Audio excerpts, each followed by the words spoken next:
Welcome to the Political Matrix News. Politics, people, local, regional, national news. Political Matrix News keeps you informed. We have the sources, we have the truth from inside the political matrix. Welcome back to the Political Matrix News. We call it the blogcast as well. I'm Rob Milford down in Orlando. Greg Fink is right there looking so distinguished, like he's a broadcaster with headphones and a big old microphone. He's holding down the fort in Gainesville. How about them Gators, huh? Oh yeah. Is it spring break week as we do this? It's spring break right now. We got baseball going really well, basketball's going really well, and we look forward to a reasonable football season this year.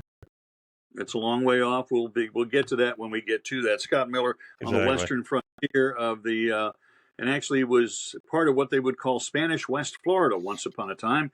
Of course, the first capital of Florida, most people don't know this, was in fact Pensacola. What's going on out there, Scott? In the central time zone, an hour behind the rest of us. Yeah, but I have a friend that always used to tell me that when you cross into the central time zone in Florida, you need to be prepared to set your watch back 10 years. Okay, let's talk about old politics, or at least old politicians. Now that we know who's running for president for sure, the field is basically three people. There's Donald Trump. There is Joe.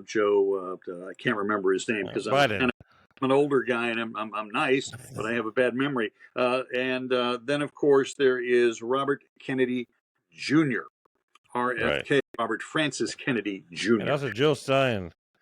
Yeah, Jill Stein's also running. Yeah, I have no idea who that is, but let's talk about the three main candidates. There are 40 or 50 people who announce for president every year. I was thinking about doing it, but why waste money on an ego trip? Let's just be honest about that, okay? So who is going to be Trump's vice president? Everybody gets one guess. Scott, you first.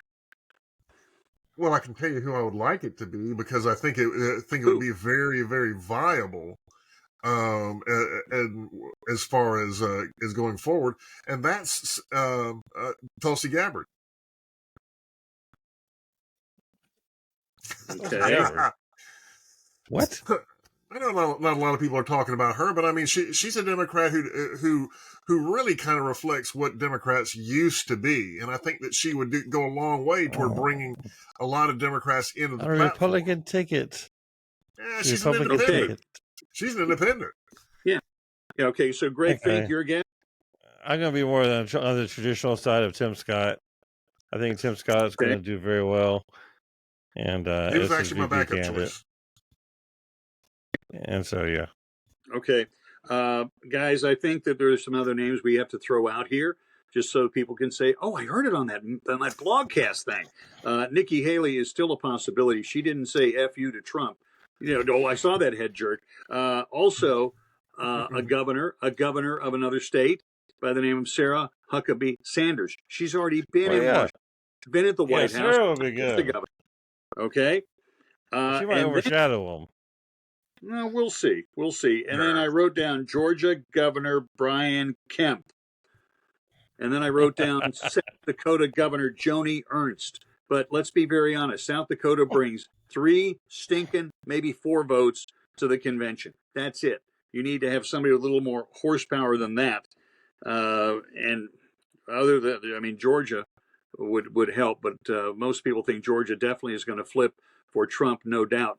Come November. Those are just some of the names. Now, because we're talking about this, because Robert Kennedy, RFK Jr., mentioned, I guess, yesterday that he had 2 choices.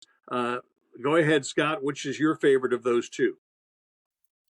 Robert Kennedy. I read the article. I just wasn't interested enough to care. Greg, you jump in on it. What was your favorite? Yeah, Jesse Ventura and Aaron Rodgers. I think Jesse Ventura would be the better choice. He has policy experience. He has government experience. Aaron Rodgers, he's a good football player. They get injured, and he made a lot of money getting hurt, and that's great. But, he's a good football player. I have no idea what he is politically, nor do I care. But Jesse Ventura has a good history at it. Well, I'm kind of with you. On one hand, it's a seat that you really doesn't amount of anything. On the other hand, with Biden being, with all of his health issues and and his mental health issues, that regardless of their willingness to admit, there's a very real chance that if he were to get elected, that whoever the vice president is would become the president. So instead of doing what they traditionally do, which is find someone kind of weak that'll that brings a little bit of media coverage, but doesn't really get in the way and have a possibility of overshadowing the ticket, they're going to have to find someone that they can represent to the American people Right. would make an actual good president, because it could very well happen. Well, at least it got Robert Kennedy some headlines, some political, some names, and some mentions, and that's really what you want to do. Greg, of course, has been holding on to one true thing, and that is that Kamala Harris they've got to figure out a way to get her out of Washington, and then replace her with who? I think Gavin Newsom will be a good replacement. I think the Speaker of the House, Hakeem Jeffries, would be a good replacement. He's a very well-spoken, a very good leader of the House for the Democrats, and he used to have New York, so he brings a lot of the New York vote, and he has a pretty good memory, and so he's pretty much out there with helping Joe get reminded of where he's going. Where Kamala is still lost. I mean, when Joe gets lost, Kamala gets lost with Joe, and she goes with Joe the wrong direction, and she basically helps embrace his forgetfulness and his elderliness and everything else, which is not, I mean, I'm not picking on him for being old or forgetful, but my God, we're running a country here. We need to have all the sharpest tacks in the box working all together. And right now, you got the blind leading the blind, literally. I mean, it's kind of like I was listening to a story when they had Ray Charles and Stevie Wonder were leading each other to the bathroom whenever they were making a music video with Lionel Richie, and they're basically all saying that there's a blind leading the blind.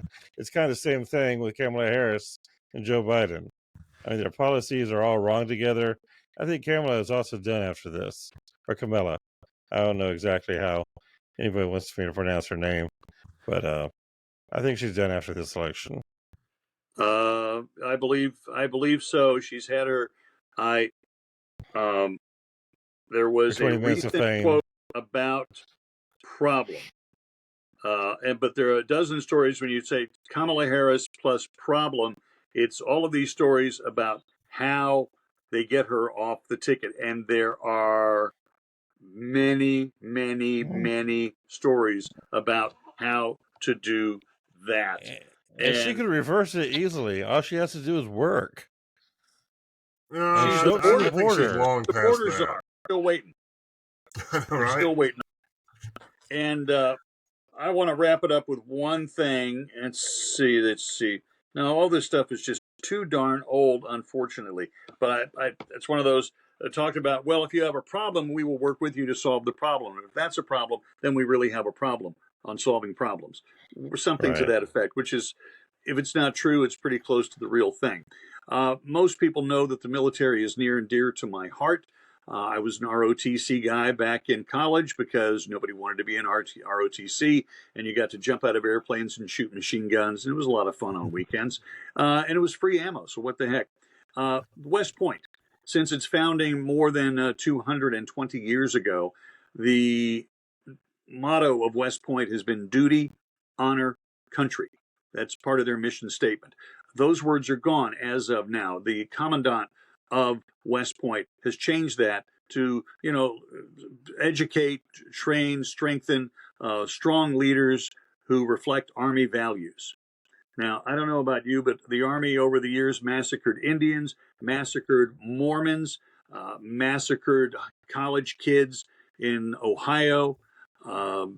And I'm just not, burned a few villages in Vietnam and massacred people who were there. That's the U.S. Army. They've got a history to fall back on. And if those things reflect Army values, I sure as hell don't want anybody from West Point.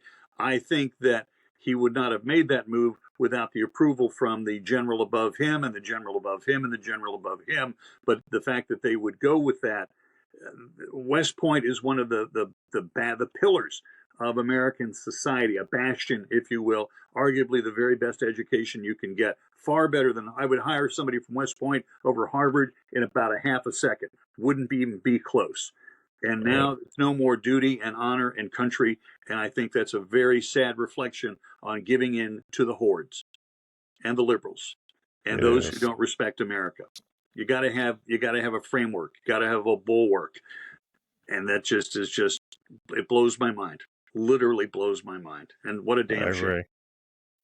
So I wish I had a happier note to end on, but what the heck? Matt Gaetz voted in favor of keeping TikTok and not controlling it at all. So the world, his part of the world, deserves to go to hell as well. On behalf of Scott Miller, and that's the bearded chap with the almost handlebar mustache, he's working on it. Greg Fink is going to work on a handlebar hairstyle for next week. And we will bid you adieu. Until then, you can always find us at thepoliticalmatrixnews.com. Is that correct, Greg? I finally got that right? Yes, it is. All right. That's good. Correct, We'll let it go there. We already had Super Tuesday. Florida votes next Tuesday, the 19th, yes. for the presidency, although it's like, at this point, it doesn't matter. Everything. All it doesn't matter. The other presidential primaries do not matter. They've already secured the delegates. It's done. Yeah, but I got to keep my streak alive. That's very true. And also, you never know. The convention might be a whole different world, given a few convictions and health issues. One would have hoped. We got to follow our director's instructions and finish this up. I'm Rob Milford down in Orlando. You all take care, and we'll see you next week. The Political Matrix Blogcast.